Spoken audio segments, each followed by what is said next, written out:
청취자 여러분, 안녕하세요. 저는 서울 중구에 거주 중인 30대 중반 여성입니다. 제가 들려드릴 사연은 얼마 전 겪은 일이고 헤어진 전 남자친구에 관한 이야기예요. 2년 연애한 남자친구와 결혼을 약속했었습니다. 결혼 준비를 시작하고 상견례까지 마쳤는데 결국 파혼하고 말았어요. 그런데 웃긴 건 파혼한 이유입니다. 분명 상견례를 할 때까지만 해도 혼수를 반반 준비하기로 했어요. 그런데 상견례가 마무리된 다음 예비시모가 저희 엄마를 찾아와서 반반 혼수는 아무래도 아닌 것 같다고 했죠. 왜냐하면 제 학력이 고졸이기 때문입니다. 본인 아들은 공무원에 대학까지 나왔는데 고졸인 딸을 시집 보내려면 돈을 더 보태야 하는 거 아니냐고 했다더군요. 이 말을 딱 듣자마자 정신이 번쩍 들었습니다. 이런 집안과 연을 맺기엔 내가 너무 아깝다는 생각이 들었고 주저없이 바로 파혼을 선언했습니다. 진짜 뒤도 안 돌아보고 남자친구와 헤어졌어요. 저는 지금도 제 선택을 후회하지 않습니다. 왜냐고요? 파혼했을 때 손해를 보는 건 제가 아니라 남자친구네 집안이기 때문입니다. 단지 고졸이란 이유 하나만으로 저를 무시했던 예비 시모. 사실 저는 그들이 모르는 엄청난 비밀을 가지고 있는 사람입니다. 대체 그 비밀이 뭔지 궁금하시죠? 그러면 지금부터 제 이야기 바로 시작할게요. 옛말에 이런 말이 있죠? 떡잎부터 다르다. 그렇습니다. 저는 어릴 때부터 남다른 아이였습니다. 일찍 경제에 눈을 떴다고 해야 할까요? 어릴 적 저의 꿈은 돈을 많이 버는 사람이었습니다. 다들 꿈이 뭐냐고 물어보면 보통 직업의 명칭을 말하잖아요. 저는 그냥 돈 많이 버는 사람이라고 답했습니다. 저희 부모님은 엄청난 구두쇠였어요. 뭐 지금도 그렇지만 전보다는 많이 유순해지신 편입니다. 아무튼 어릴 적 부모님을 보고 자라면서 행복의 기준을 돈이라 생각하게 된 거죠. 부모님은 돈이 있어야 하고 싶은 걸 할 수 있고 편하게 누리며 살 수 있는 거라고 말씀하셨습니다. 나중에 큰 행복을 위해 지금 당장 열심히 아끼고 살아야 한다고 하셨죠. 그래서 제 행복의 기준은 돈이 많냐 적냐로 나누어지게 됐습니다. 저는 한번 태어난 인생 행복하게 살고 싶다는 생각이 많이 들었고 행복해지려면 그만큼의 돈이 필요하다고 생각했어요. 그래서 어려서부터 저축을 생활화했고 어떻게 하면 내가 가진 돈을 불리고 더 많이 모을 수 있을까 그 생각을 많이 했습니다. 친구들은 연애소설이나 교과서를 살펴볼 때 저는 투자에 관한 책을 많이 살펴봤어요. 이때부터 관심 가지기 시작했거든요. 그러다 고등학생이 되었을 때부터 모아놓은 용돈으로 소액씩 주식에 투자하곤 했습니다. 처음에는 배우는 단계이고 아직 감을 익히지 못했기 때문에 많이 잃기도 했어요. 뭐 큰돈은 아니지만 그래도 제가 가진 전부였기 때문에 저로서는 정말 큰 도전이었습니다. 돈을 잃고 또 얻기도 하면서 저는 많은 것을 배우고 더 성장해 갔어요. 그러던 중에 고3 대학 진학을 고려해야 하는 시기가 찾아왔습니다.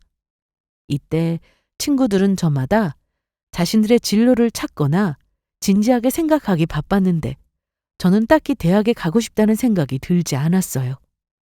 친구들 다 진지하게 고민하고 또 고민할 때 저는 굳이 대학에 갈 이유를 찾지 못하고 어떻게 하면 주식으로 더 많은 돈을 불릴 수 있을까? 그것에만 집중했습니다. 그런 제 모습에 담임 선생님이 크게 걱정되셨는지 부모님께 연락해서 제 진학 문제를 상의하셨어요. 하교하고 집에 갔더니 부모님께서 담임 선생님의 말씀처럼 정말 대학에 갈 생각이 없냐고 물으셨죠. 그래서 저는 조금의 고민도 없이 그렇다고 답했습니다. 너 정말 대학 안 갈 거야? 안 가. 딱히 뭘 하고 싶다는 생각도 없는데 굳이 대학을 왜 가? 그래도 대학은 나와야지.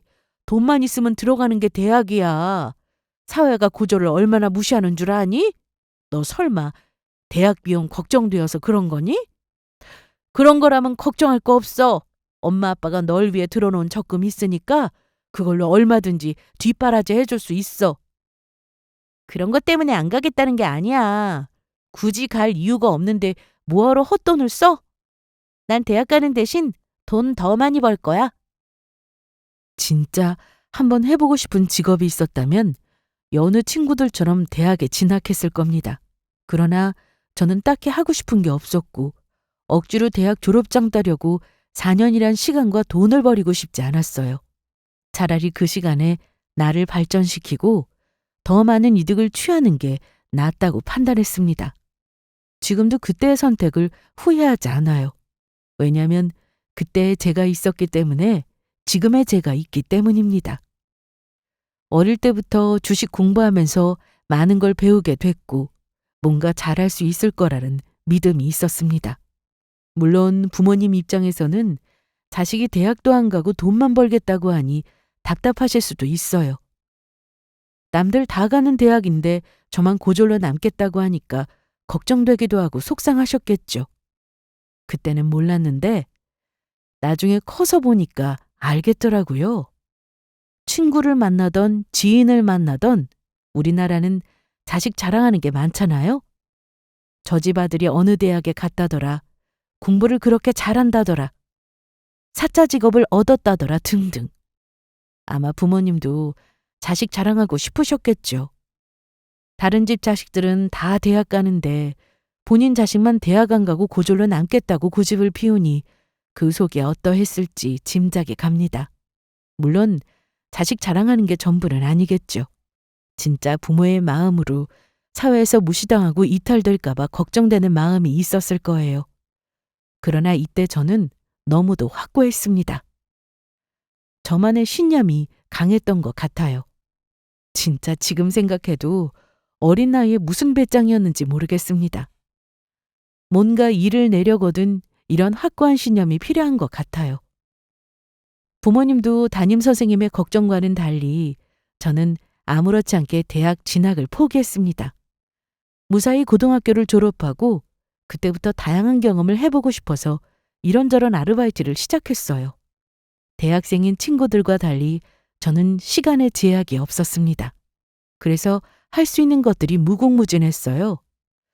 그렇게 많은 경험을 제 것으로 만들며 버는 돈을 거의 다 주식에 투자했습니다. 참, 부모님께서 저를 위해 들어놓은 적금 또한 잘 굴려보겠다며 제게 맡겨달라고 했어요. 이때 부모님도 참 대단하신 게 부족한 게 많은 딸인데 오직 저 하나만 믿고 큰 돈을 선뜻 내어주셨습니다. 주식이란 게 뭐 아니면 도잖아요. 잃거나 따거나 둘 중에 하나인데 제게 알아서 한번 굴려보라면서 통장을 건네주셨죠. 저희 부모님 정말 대단하지 않나요? 저는 그렇게 못할 것 같아요.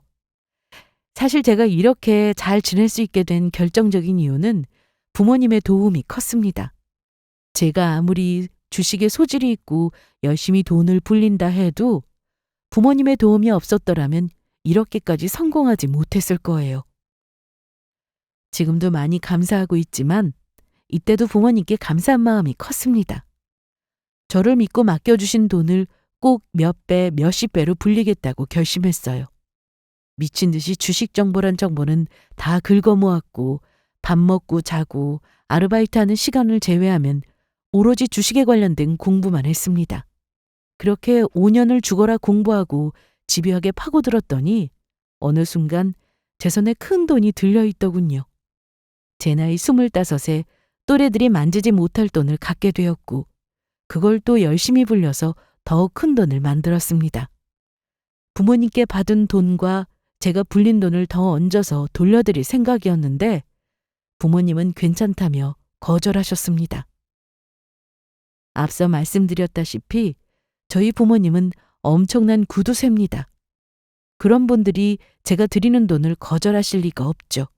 그런데도 거절하셨다는 건 저를 위한 행동이었습니다. 오로지 저만을 위하여 아껴가며 모은 돈이라고 하셨고 그건 부모님의 손을 떠난 돈이니 제가 알아서 해야 할 몫이라고 하셨습니다. 정 그렇게 미안하면 나중에 그걸로 더 크게 성공하는 모습 보여달라고 하시더군요. 그저 잘 먹고 잘 살면서 행복한 모습 보여주면 그게 바로 최고의 효도라고 하셨습니다. 저도 한 번뿐인 제 삶을 행복하게 꾸려나가고 싶은 마음이 많았어요. 저희 부모님 역시 그런 제 행복을 빌어주셨고요. 부모님께 감사한 마음을 갖고 더 성장된 모습을 보여드리고자 정말 최선을 다했습니다. 그리고 마침내 제가 20대 중후반이 되었을 때 그간 불려온 돈으로 작은 건물을 하나 매입했어요. 그렇게 저는 젊은 나이에 건물주가 되었습니다. 그리고 나중에는 그 건물 1층에 작은 카페를 하나 차려서 소소한 행복을 누리며 살아갔습니다. 매달 꼬박꼬박 들어오는 월세로 생활해도 충분했지만 그럼 너무 무료한 삶만 펼쳐질 것 같더라고요. 사람도 상대하고 일도 해야 많은 것을 배울 수 있고 또 그런 경험이 곧 제게는 좋은 영향으로 돌아올 거라 생각했습니다. 그렇게 계속해서 카페 일을 오랫동안 하다가 지금의 남자친구를 만났어요. 제가 운영하는 카페의 단골 손님이었는데 자주 만나며 이런저런 소소한 이야기도 주고받다 보니 친해지게 되었습니다. 그리고 나중에 알게 된 사실인데 남자친구가 제게 첫눈에 반해서 카페 단골 손님을 자처했더군요. 알고 보니 카페에서 집까지 거리가 꽤 되더라고요. 그렇게 우리는 카페 사장과 손님으로 만나 서로에게 이성적인 호감을 느끼게 되었고 정식으로 연애를 시작하게 되었습니다. 그리고 연애 2년 만에 자연스럽게 결혼을 생각하게 되었고 서로의 집에 방문하여 인사를 드리게 되었죠. 저희 부모님은 제가 좋으면 본인들도 좋다고 하셨습니다. 그저 서로 사랑하고 안정적인 직장 다니면 된다고 하셨죠. 여기서 남자친구가 점수를 많이 딴 게 직업이었어요. 남자친구는 공무원이었거든요. 부모님은 공무원인 남자친구를 참 마음에 들어 하셨습니다. 안정적인 직장이고 연금도 확보되어 있으니까 나쁠 게 없잖아요. 뭐 돈이야 제가 많이 갖고 있으니 큰 걱정을 안 하셨죠. 저 역시 그랬고요. 사실 뭐 직업이 중요하다면 중요하고 아니면 아닐 수도 있지만 저는 크게 중요하지 않았습니다. 저는 그냥 남자친구 자체만 보고 만났고 결혼을 결심했어요. 부모님도 제가 좋으면 상관없다는 주의셨기 때문에 저희 집에 인사드리러 온 건 큰 문제 없었습니다. 다만 제가 남자친구 집에 인사드리러 갔을 때부터 조금씩 문제가 드러나기 시작했어요. 그게 뭐냐면 예비 시모가 제 최종 학력을 듣고 표정이 싹 굳었다는 겁니다. 뭐 고졸? 학창시절에 공부 안 하고 놀기만 했니? 아니면 집이 찢어지게 가난한 거야? 아니 돈만 있으면 갈 수 있는 게 대학인데 고졸이 웬 말이야? 엄마는 초면에 무슨 그런 말을 해. 공부 못하지 않았고 돈이 없어서 못 간 게 아니라 그냥 가기 싫어서 안 간 거야. 가기 싫어서 안 가기는 뭘 안 가? 갈 능력이 안 되니까 못 간 거겠지? 다른 사람들 다 가는 대학을 왜 안 가냐고. 옛날이야 고졸인 사람들 많았지만 요즘은 거의 다 대졸 아니니? 글쎄 그런 게 아니라니까. 그리고 학력이 뭐가 중요해. 결혼할 때 학력 보고 결혼하는 것도 아니고. 그건 아니지만 그래도 어느 정도 급은 맞아야 하잖니. 너는 4년제 나왔는데. 그게 뭐가 중요해. 좋은 대학 나온다고 다 잘 먹고 잘 사는 것도 아닌데. 처음 인사 나누고 밥 먹을 때만 해도 분위기가 나쁘지 않았습니다. 나름 화기애애했어요. 저희의 결혼도 꽤 긍정적으로 허락해 주셨습니다. 그러다 제 최종 학력을 듣자마자 웃고 있던 미소가 싹 걷어지면서 심각하게 반응하시더라고요. 솔직히 저는 이때 왜 이렇게까지 예민하게 받아들이실까 이해가 되지 않았습니다. 남자친구의 말처럼 학력이 그렇게 중요한 건 아니잖아요. 학력은 학력일 뿐 고졸이라고 가방끈 짧고 무식한 거 아닙니다. 저는 못 간 게 아니라 저만의 꿈을 펼치고자 다른 선택을 한 것뿐인데 그걸 이상하게 생각하시니까 조금 그렇더라고요. 이때 부모님께서 말씀하신 게 떠올랐습니다. 고졸이면 사회에서 보는 시선이 곱지 않을 거고 알게 모르게 무시한다고 하셨거든요. 이걸 두고 그런 말씀을 하셨구나 싶더라고요. 시모는 아무리 그래도 고졸인 거는 조금 그렇다면서 공부를 못해서 그런 거냐, 집안 형편이 안 좋아서 그런 거냐며 꼬치꼬치 캐물었고 남자친구는 초면에 그게 무슨 실례냐면서 그만하라고 말렸습니다. 그러고는 공부 못한 거 아니고 집안도 평범하다. 본인이 상관없으면 그만이지 왜 그런 걸로 꽂혀서 물고 늘어지냐며 그만하라고 했어요. 저는 시모와 남자친구 사이에서 어찌해야 할지 모르겠더라고요. 남자친구가 그만하라고 막 그러니까 시모는 더 이상 별말하지 않았고 나중에는 다시 좋게 좋게 결혼을 허락해준 분위기였습니다. 요즘 세상에 아직도 고졸이 있다는 게 믿기지 않아서 그렇게 반응했다며 제게 미안하다고 하시더군요. 지금은 어엿한 한 카페 사장인데 고졸인 게 뭐 대수냐고 하셨고 그저 둘이 좋으면 그만이라고 결혼을 허락해 주셨습니다. 그렇게 대강 잘 마무리되는 듯 싶었으나 아니었어요. 시모가 연기한 거더라고요. 속으로는 계속 고졸인 게 마음에 안 들었고 겉으로는 아무렇지 않은 척 결혼을 허락한 거였습니다. 저는 그것도 모르고 그냥저냥 잘 넘어갔다고 생각했어요. 그렇게 우리는 양쪽 집안의 결혼 허락을 받았고 그때부터 본격적인 결혼 준비를 시작했습니다. 일하랴 결혼 준비하랴 정신없는 나날들이 이어졌어요. 그러던 어느 날 하루는 엄마가 저를 불러놓고 이런 말씀을 하셨습니다. 제가 건물주인 걸 남자친구한테 이야기했냐고 물어보시더군요. 그래서 저는 아직 모르고 있다고 대답했습니다. 모르고 있다고? 아니 왜 말 안 했어? 연애따는 그렇다 쳐도 결혼하기로 마음먹었을 때 이야기했을 줄 알았는데? 아직은 말하기 조심스럽더라고. 그래서 나중에 천천히 이야기하려고 했지. 엄마의 말씀처럼 연애 때는 굳이 말하지 않아도 되지만 결혼을 결심한 순간부터는 이야기할 법도 한데 왜 말하지 않았냐고 궁금해 하셨습니다. 그래서 저는 말하기 조심스러운 부분도 있지만 시댁 식구들이 조금 염려돼서 말하지 않았다고 했어요. 제가 제일 신경 쓰이는 사람은 다름 아닌 예비 시모입니다. 이상하게 예비 시모가 돈에 연연하는 사람 같았어요. 그래서 제가 건물주라는 걸 알게 되면 무척이나 좋아할 것 같았고 조금이라도 떨어지는 콩고물 좀 없나 바랄 것 같았습니다. 제가 돈을 열심히 불리면서 알게 된 건데 돈은 참 정직하더군요.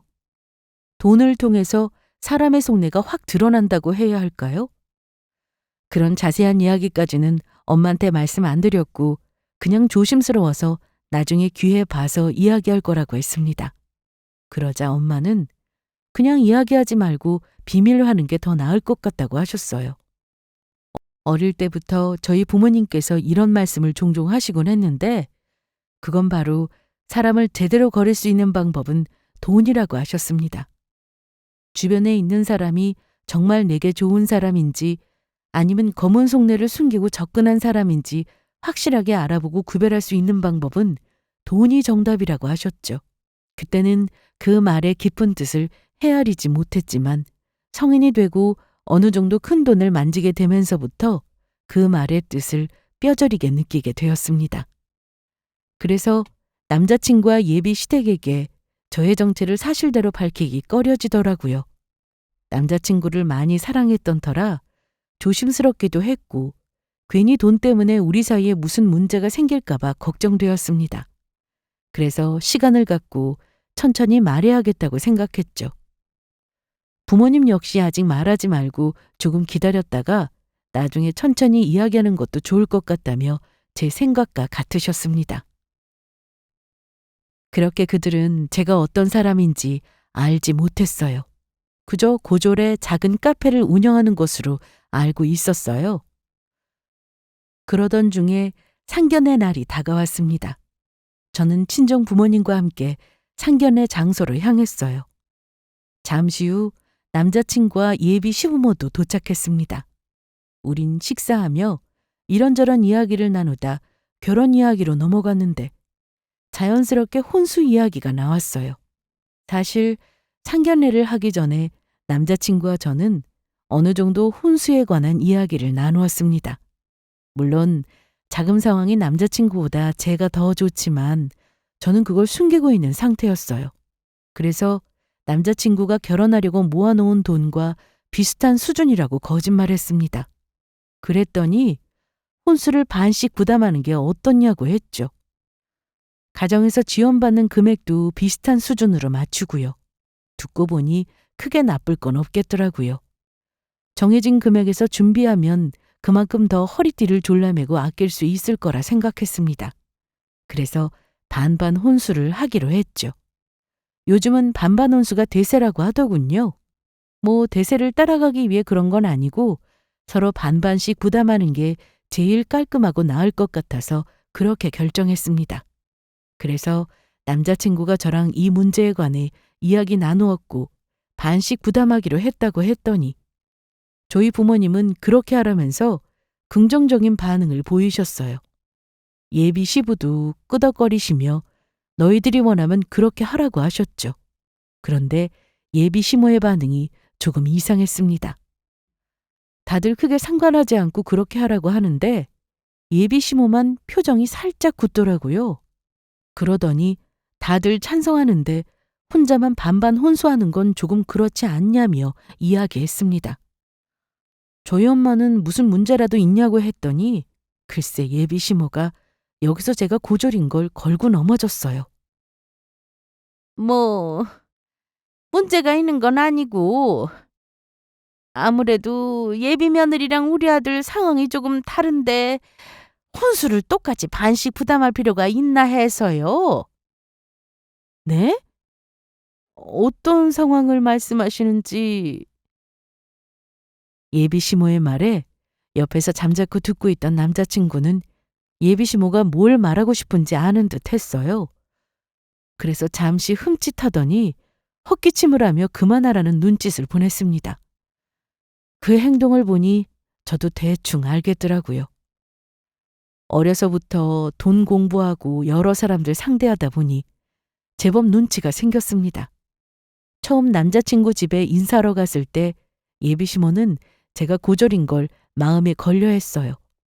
뭐 다른 건 다 통과, 마음에 든다 이런 건 아니었고 그냥 봐줄만 하지만 고졸인 건 인정하기 어려운 듯 했죠.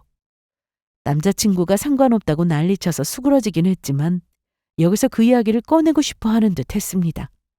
본인 아들은 4년제 대학 나오고 안정적인 공무원인 반면에 저는 고졸의 작은 카페나 하나 운영하는 사장으로 생각했으니 본인 아들이 아깝게 여겨졌겠죠. 아니나 다를까 예비 시모는 기어이 저희 부모님에게 제가 고졸이라서 아쉽다는 식의 마음을 내비쳤습니다.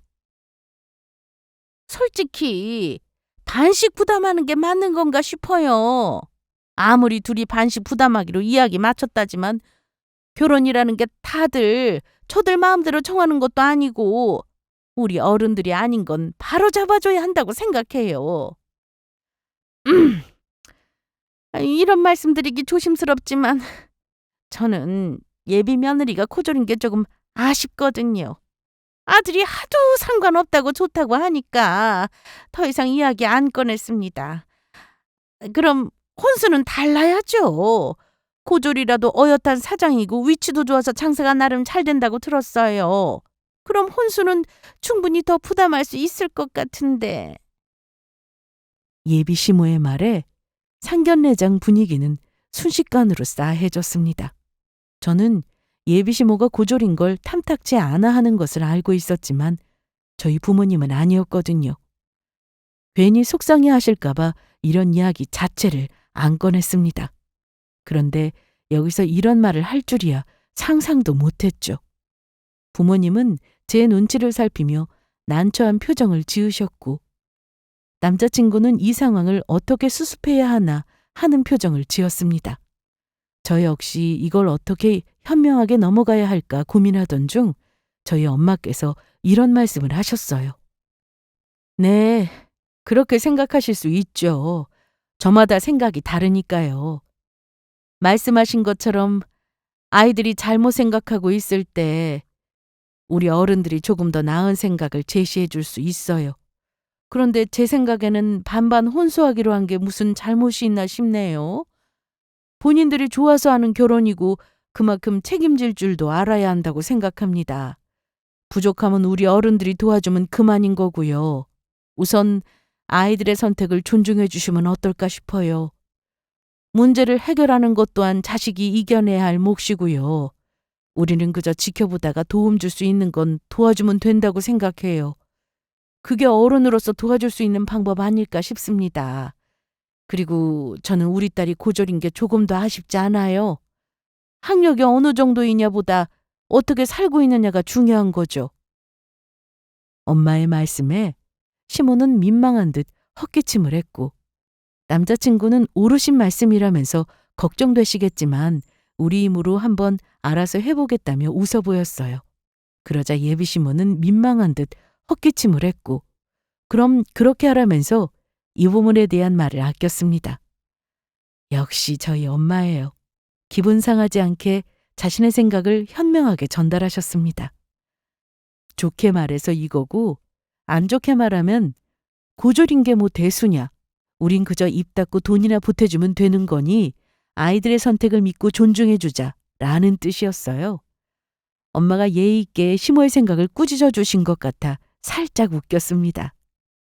남자친구는 더 이상 이런 이야기가 나오지 않게 황급히 다른 주제로 대화의 방향을 틀었고 예비 시모는 어떠한 혼수 이야기도 꺼내지 않았어요. 마지막에 혼수를 반씩 부담하는 것으로 다시 한번 확인하고자 물었을 때 흔쾌히 그렇게 하자면서 좋게 마무리 지었습니다. 그렇게 상견례는 어느 정도 일단락되는 듯 했어요. 집으로 돌아오고 나서 부모님은 저를 붙잡고 예비 시모가 고졸인 걸 마음에 안 들어 하냐면서 물으셨습니다. 그래서 잠시 망설이다가 마음에 안 들어 하기보다는 공부를 못한 것도 아니고 집이 찢어지게 가난한 것도 아닌데 왜 대학을 못 갔을까 이해를 잘 못했다고 했어요. 예비 시모가 저희 엄마와 비슷한 연배시고 내가 대학 진학을 포기했을 때 부모님께서 처음에 보인 반응처럼 시모도 같은 생각이었을 거라고 했습니다. 그러자 고개를 끄덕이며 어느 정도 수긍하시더라고요. 엄마는 마지막에 반반 혼수하는 것에 동의해서 큰 문제는 없지만 고졸인 걸 계속해서 마음 안 들어 하시면 골치 아플 수도 있을 것 같다고 하셨고 그건 저도 같은 생각이었습니다. 인사드리러 갔을 때 고졸인 게 아쉽다고 이야기한 건 그렇다 쳐도 상견례장에서 저희 부모님께 그런 말을 할 거라고는 생각도 못했어요. 아무리 마음에 안 들어도 부모님께 직접적으로 그런 말을 하는 건 예의가 아닌 행동이라 생각됐습니다. 또 결혼 후에도 고졸인 걸 물고 늘어지지 말라는 법도 없고요. 그래서 남자친구에게 이 부분을 확실하게 매듭 짓고 가는 게 좋을 것 같다고 했습니다. 안 그러면 알게 모르게 부모님께서 계속 마음에 걸려 하실 것 같고 저도 이 문제로 예비 시모와 관계가 안 좋아질까 봐 걱정된다고 했죠. 그런 제 말에 남자친구는 무슨 말인지 이해했다는 표정을 지었습니다. 그러고는 본인이 책임지고 다시는 이런 말이 나오지 않게 해결한다고 했어요. 저는 정말 그렇게 할 수 있냐고 물었고 남자친구는 걱정하지 말라며 확신을 가지고 대답했습니다. 그래서 믿고 맡겼어요. 본인이 할 수 있다고 했고 그런 남자친구를 믿고 싶었거든요. 그렇게 며칠이 흐르고 남자친구는 예비 시모랑 이 문제에 관해 진지한 이야기를 나누었고 좋게 해결했다고 답했습니다. 앞으로 다시는 고졸인 걸 가지고 어떠한 말도 꺼내지 않겠다는 약속을 받아냈다고 했어요. 그래서 저는 그런 줄로만 알았죠. 그런데 그게 아니었습니다. 남자친구 앞에서만 알겠다고 좋게 이해하는 척 행동했던 거고 실상은 이걸 가지고 잔뜩 문제 삼으려고 했어요. 그걸 대놓고 드러낸 건 며칠 후였습니다. 퇴근하고 집에 왔는데 글쎄 예비 시모가 부모님께 할 말이 있다며 혼자 저희 집으로 찾아왔더군요. 갑자기 무슨 일일까 싶었지만 우선 앞으로 모셨고 과일과 차를 준비해서 대접했습니다. 예비시모는 미리 연락도 없이 갑자기 찾아온 건 죄송하지만 결혼에 관해서 진지하게 전할 말이 있어서 이렇게 오게 됐다고 했죠. 저와 부모님은 뭐 때문에 그러나 싶었고 무슨 문제인지 이야기해보라고 했습니다. 그러자 예비시모는 또 제가 고졸인 걸 들먹거리면서 반반혼수는 있을 수 없는 일이라고 했습니다. 저는 아무리 생각해도 반반혼수는 아니라고 봅니다. 네? 아니, 그때 동의하신다고 하셨잖아요. 그때는 다들 그런 분위기이기도 했고 아들이 하도 그만하라고 눈짓하는 바람에 더 이상 말 못했어요. 그래서 그냥 좋게 넘어간 것뿐이지 진짜로 동의한 건 아니에요. 솔직히 그렇지 않나요? 예비 사부인이 저와 같은 입장이라면 제 마음 충분히 이해하실 수 있잖아요. 뭘 말이죠? 뭐긴요?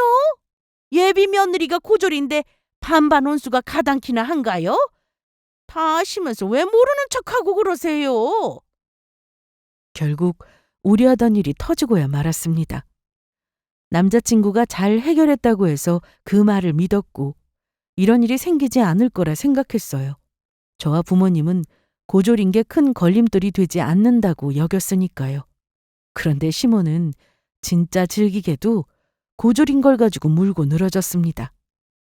대체 그게 뭐가 그렇게 중요하고 아쉬운 건지 저는 도무지 이해가 되질 않았어요.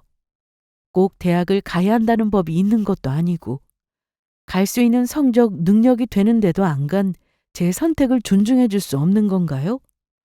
고졸이라서 돈을 못 벌고 있는 것도 아닌데 왜 이거 가지고 저희 부모님께 그런 말을 하는 건지 이해되지 않았습니다. 애초에 존중받으려 한 내 생각이 잘못된 건가 싶었죠. 예비시모는 옆에 남자친구도 없고 저와 부모님뿐이니까 상견례장에서 보다 더 편하게 거르지 않고 말했습니다. 이것도 기분 나빴어요. 그게 그렇게 싫으면 처음부터 남자친구 눈치 보지 말고 말하던가. 이렇게 마음대로 찾아와서는 부모님께 신뢰되는 말을 할 수 있나 싶고 이건 저와 부모님을 무시하는 행동이라 여겨졌습니다. 그래서 순간적으로 감정이 확 올라오더라고요.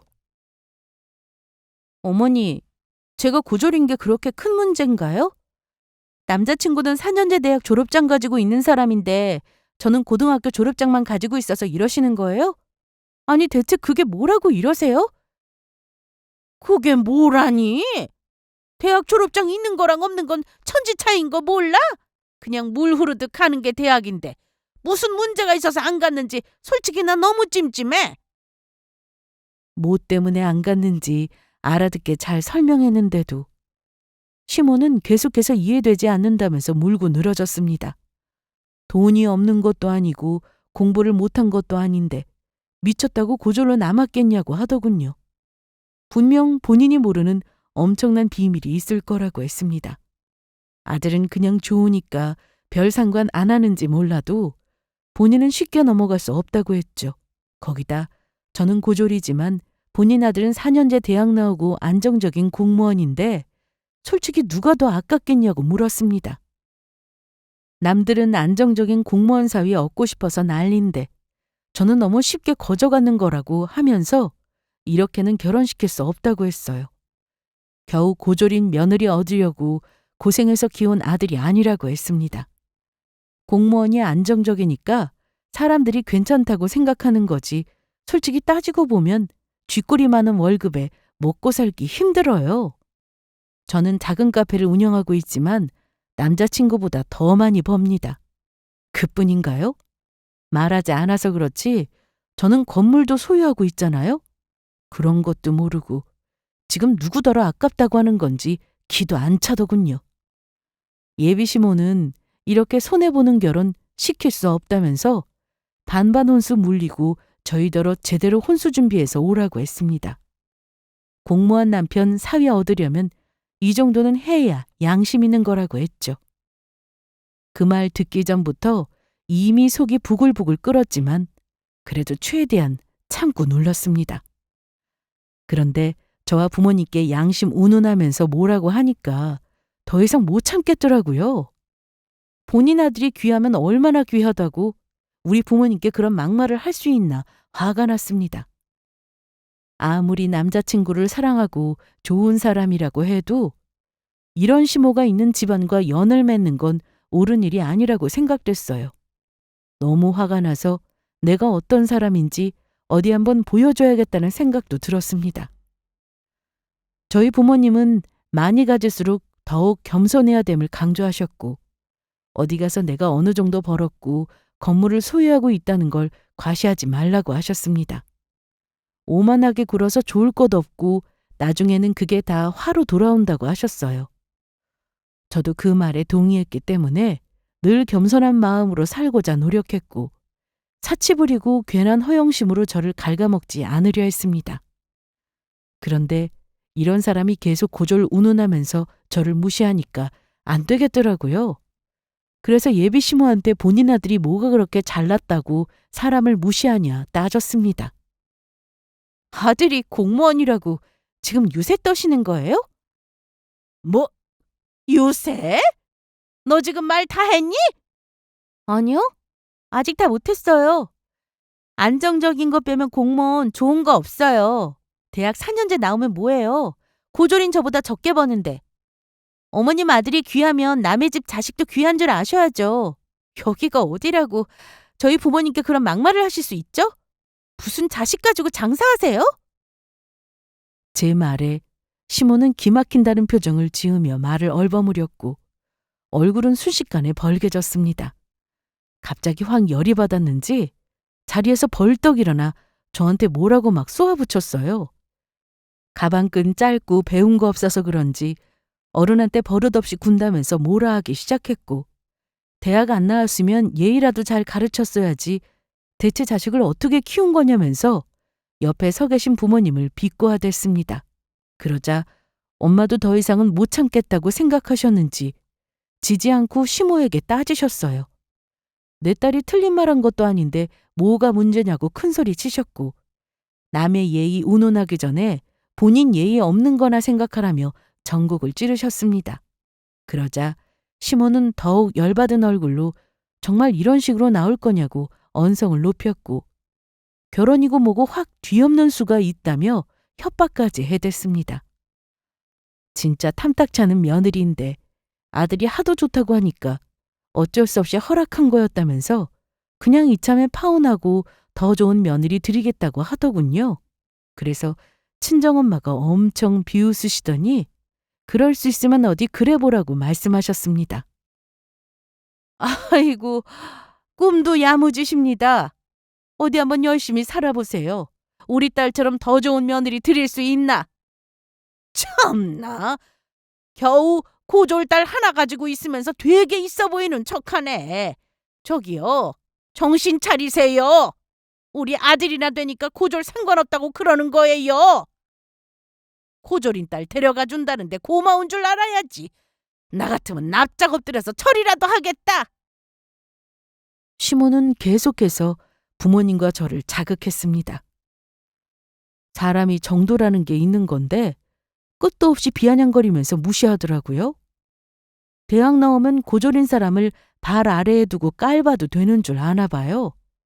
진짜 제가 이것까지 말 안 하려고 했는데 예비 시모의 최종 학력은 중졸입니다. 전에 남자친구한테 언뜻 들은 적이 있어요. 시모가 학력에 꽤 예민한 듯해서 슬쩍 물어봤는데 아니나 다를까 본인이 중졸이라서 괜히 더 학력에 집착하는 것 같더라고요. 어차피 이렇게 된 건 결혼은 물 건너갔다고 봐도 무방할 듯 보였습니다. 아무리 남자친구가 좋아도 시모가 있는 이상 이 결혼은 절대 안 되는 일이었어요. 부모님도 이렇게 수준 떨어지는 사람을 사돈으로 생각하고 싶지 않으실 테고요. 안 그래도 엄마가 이 결혼 할 거냐고 물어보시더라고요. 네가 하고 싶다고 고집 피우면 어쩔 수 없지만 조금이라도 흔들린다면 안 하는 게 맞다고 하셨죠.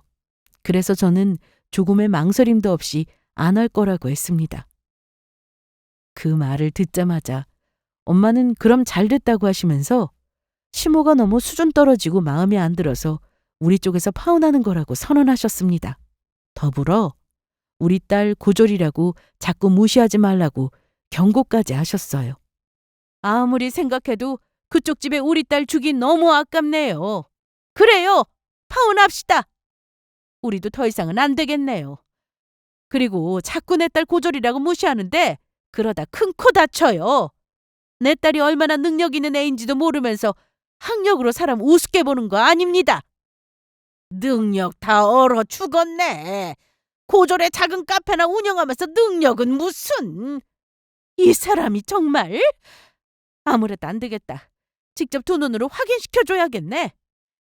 자, 이거 보세요. 우리 앞으로 뭐가 있는지 그 눈으로 잘 살펴보시라고요. 엄마는 참다 서랍에 있는 매매 계약서를 가지고 오셨습니다.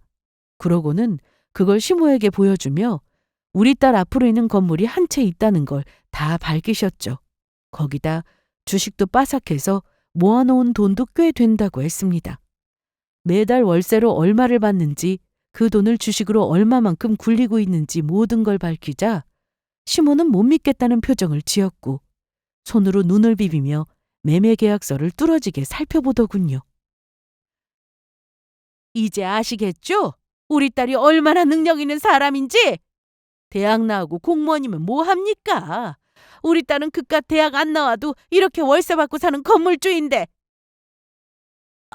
아니, 어떻게 이렇게.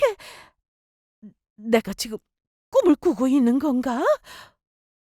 어떻게 네가 건물을 가지고 있을 수 있니? 이거 조작 아니지? 왜요?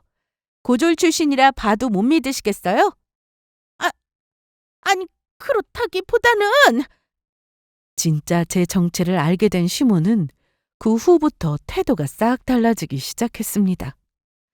갑자기 저와 부모님의 눈치를 살살 살피면서 행동이 공손해지더라고요.